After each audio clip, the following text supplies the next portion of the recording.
Standing in a rather dangerous place. Nothing but trees above me.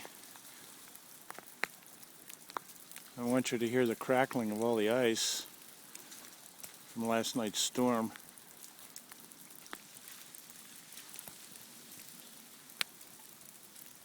Sounds so pretty. But with that comes devastation as well. We lost a big limb off a tree here right in my backyard. Pretty good split on this tree.